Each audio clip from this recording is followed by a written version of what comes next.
Hi, Unnikrishnan. How are you? I'm good, Sinja. Great to have you to have this interaction. Thank you for taking out time for this interview and connecting with me and accepting my invite for this podcast that we are having. It's been an honor in terms of being part of the Empower podcast series. So it's been great to have this conversation with you this morning, and I'm looking forward to our conversation on how we take this forward. Right. So this is called the CEO's Couch, really, but yeah, it's also meant for leaders, senior leaders in organization, who've had amazing knowledge and experience and expertise in some areas, which can really support the, the leadership community essentially, right? So that's the purpose of inviting you for this podcast. So what we would really like to kind of share with, the people here is to start with what you really do and, in your current role, how do you look at things that can really help people, who are probably in the similar kind of roles in, similar industry or even other industries, right? So if you could firstly share a little bit about what you do, and then we can move in from there. Is that okay? Great. Thank you for setting that context. It's really, really helpful. So today in my responsibility, I work for an organization called Zellis. I am the director for customer operations for their services function. I lead the services organization for India. So Zellis is the market leader in payroll and HR solutions for UK and Ireland. And they operate across 3 different locations, which includes UK, Ireland, and India. So I lead a team of about 300 plus payroll experts who are involved in delivering world-class payroll and HR solutions for our client base based in the UK and the Ireland market. So that's what I do currently. To talk a little bit about myself, I've been in the outsourcing offshoring industry for over 2 decades now. Worked with different organizations like Hewlett Packard, R.R. Donnelley, UST Global.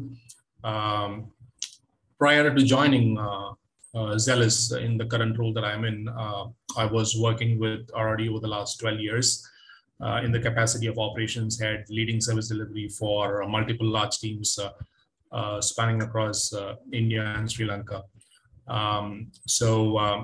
That's what I do in terms of my professional role.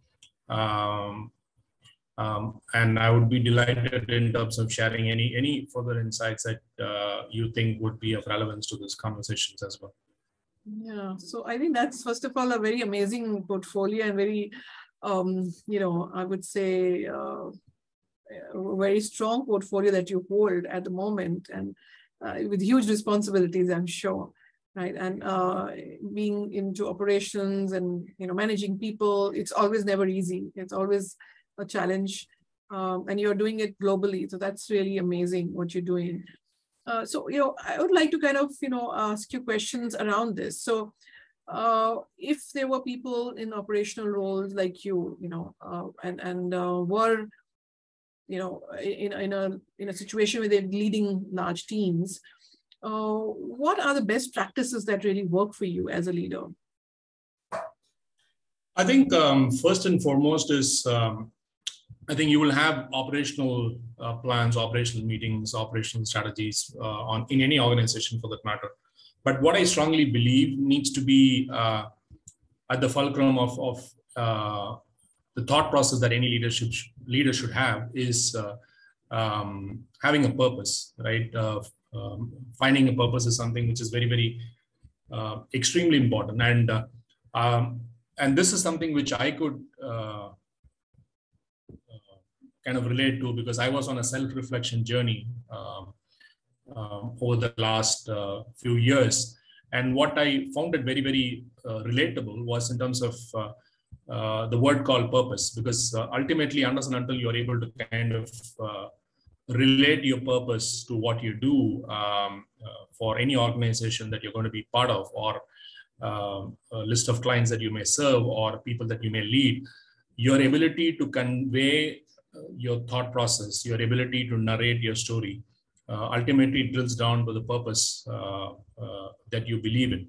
And it could be anything. It could be as simple as in terms of the ability to transform the way you're delivering a service to your client, or the ability to transform the engagement or the development of the people that you're in the organization. But it is important to find what is the purpose that you have, right? And how you are able to transform that thought process from a purpose to an execution mode. So I firmly believe that having a purpose is definitely a key differentiator and an enabler for any leader to, in terms of driving business results and outcomes in their stage of leadership. Right. So is it possible for you to share an example of something that you've like considered as your purpose, and how? Yeah. So I firmly believe that people are at the core of every business operations. While we are in the stage of we're living in the world of transformation that is happening across every space, right? It could be talking about a technological transformation. You could talk about a human capital transformation. And the recent pandemic has taught in terms of the way we can view things differently, right? When we were talking about digital transformation used to be the buzzword for in the minds of every CIO, and they had their own 5-year strategy and 5-year plan to transform things digitally. But what the pandemic taught us is you can turn digital within a span of 24 to 48 hours when it becomes a necessity part of it, right? Mm-hmm. So, and that's where the key message is in terms of how you are able to kind of correlate what you really intend to do. What is the right thing to do in terms of your business landscape? Is your purpose to ensure that your clients are being consistently served, your people are engaged to drive the business results? So your purpose should be in terms of how you're able to connect the narrative of what you want to do as a leader, and connecting that to the core objectives that the organization is driving towards to. So that becomes a fundamental differentiator. Telling the narrative is going to be an extremely important aspect, because when it comes to objectives, you should be able to kind of define the purpose in each of those objectives and translate that into meaningful narrative and communicate that through an effective storytelling process, because the audience would be could be the investors of an organization. The audience could be your executive leadership team. The audience could be your immediate leadership team, and the audience could be your frontline workforce.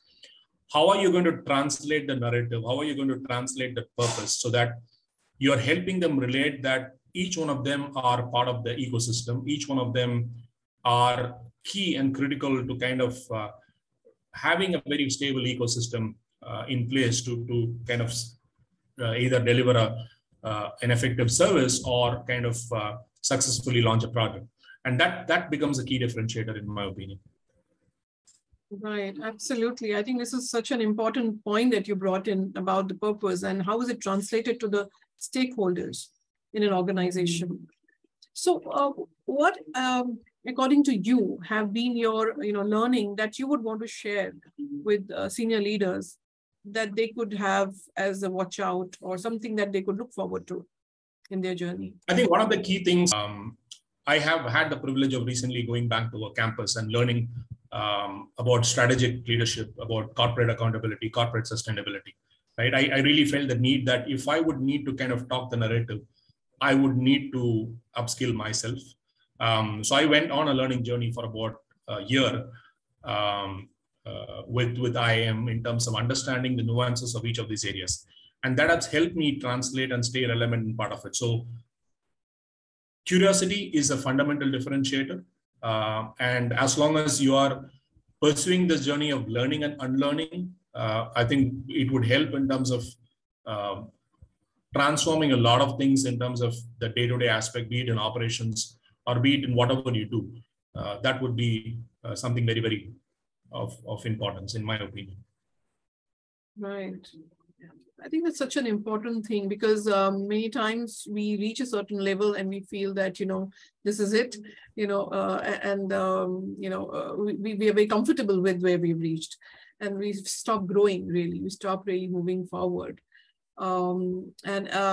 At this point, you thought of going into a learning journey for a year and coming back and using what you've learned on your current role that you have with this organization. So that's such an important thing. And I do know a few people who are very keen to grow and be curious. I think that's good. But for the others, I think it's a good wake-up call to kind of think about it, what they really need to do with their career and also with their own business that they're running, maybe if they're business owners. So another very important thing which people say is that with my work, I'm not really able to balance my life because the pressure of work is so high. So what does Unnikrishnan really do to have a balance in his life? I think it is. I would call it the word as integration, because many often we say a work-life balance. It's integrated into one another, right? We need to accept the reality that it is integrated, and it is about how you find. I would use the two words in terms of interest and commitment over here, right? You would be interested in pursuing a habit, which will help you in terms of making this integration successful. But if you're not committed to it, you will not be able to drive it. And I think the strong differentiation, if one could make between an interest and commitment, I think that makes a lot of difference. And I think that would be a fundamental difference, because if you are committed to attending a meeting, let's say 10 a.m. in the morning, are you equally committed to deliver a personal commitment of yours? And that's something which would help. I'm still learning. I'm not able to master it, because it is an ongoing journey. It is as important as attending a corporate meeting to as very, very relevant to probably attending a PTA meeting. So it's about how committed you are in executing both. And I think that would stand the difference, because this kind of reminds me of an analogy that I spoke to a few of my colleagues in the organization, is in terms of the interest and the commitment part, right? So many of us at the start of the every calendar year, come January 1st, we all have the habit of having our own resolution, right? And the common resolution that everybody keeps is in terms of, okay, I'm going on a weight loss journey, so I need to reduce weight, I need to make myself fit, right? So here is the interesting part of people who are really, really interested. So you have your interest, you go ahead, subscribe to probably an annual membership in Dalwalkers or any other fitness studios, right? You're interested in doing it. Or you go ahead and in terms of buy a treadmill, spending about 25 to 30K, and then have that position in probably the balcony of the apartment or the home that you're in. Now, the difference is of a commitment to an interest is probably 3 months or 6 months down the line. When you normally come up is in terms of membership, you would have requested, hey, I have this membership, I'm not using it. Would you want to leverage it, right? Or a treadmill would find its place in terms of being used as an alternative where people are drying their clothes.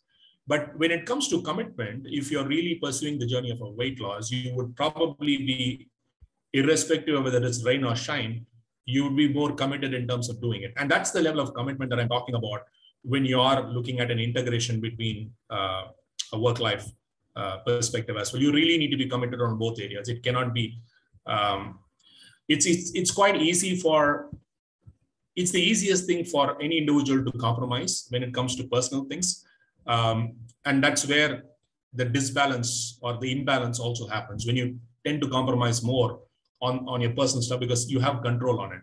But when you kind of integrate both and give the same commitment to each one of it, I think that helps you integrate it. I'm very conscious when I use the word integrated, a lot more better. Absolutely. Yeah. And I just love the whole analogy that you just gave. And it's so true, because most of us do this at the beginning of the year. And we end up having this treadmill or having this membership, which just goes, kind of to the dustbin somewhere. But I think it's also important to understand the difference between interested and committed in this whole discussion that we've had. And also how you can actually integrate both.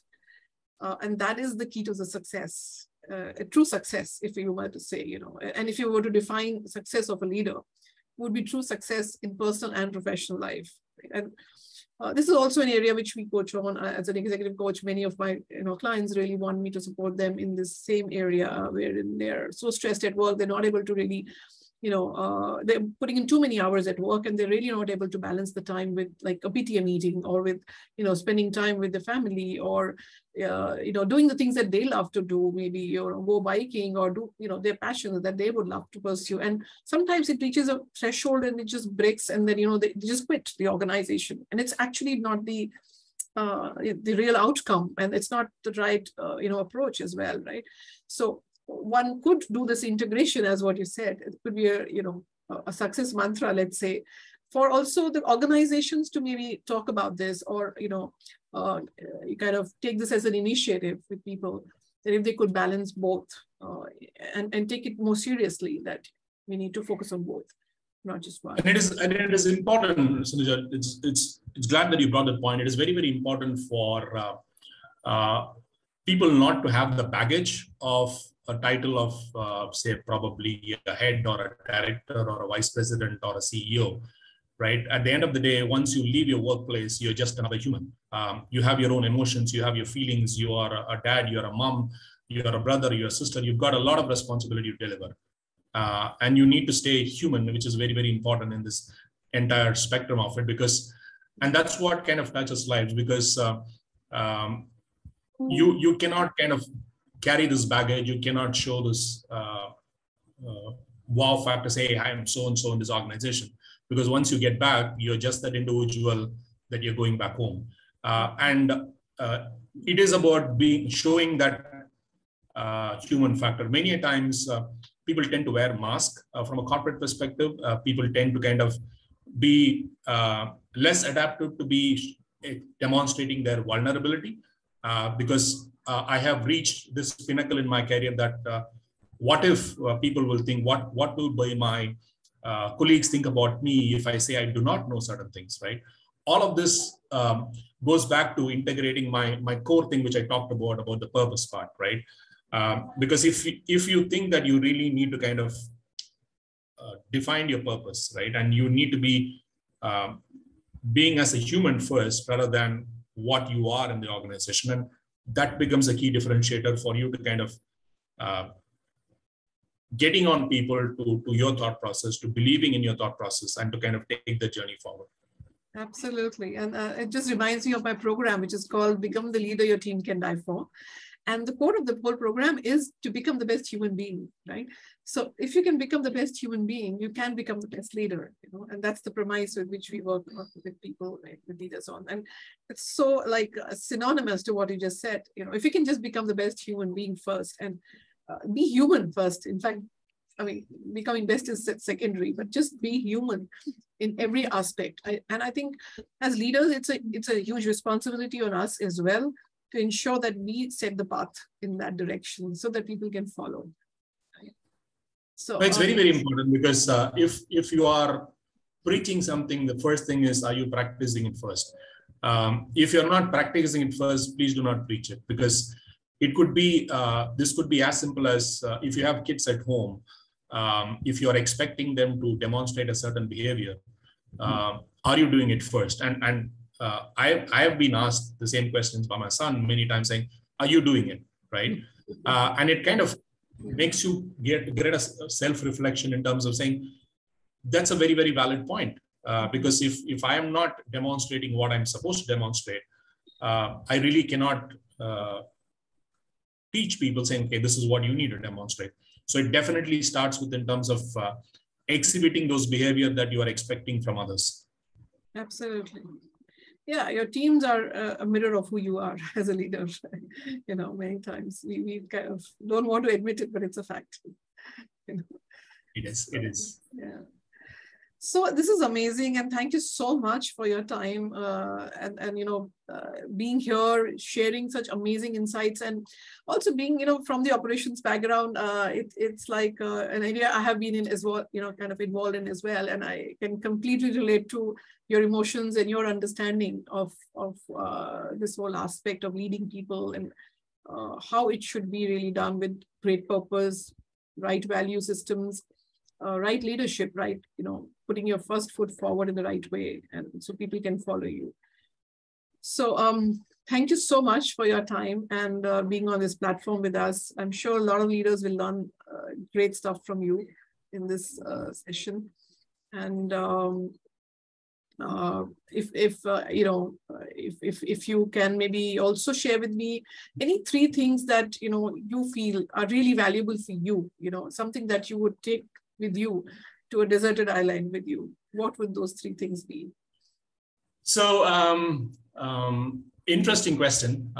So 3 things that I would probably accompany with me is probably 1, a pen. The second one would be a blank book, which I would probably use as a journal. And the 3 would be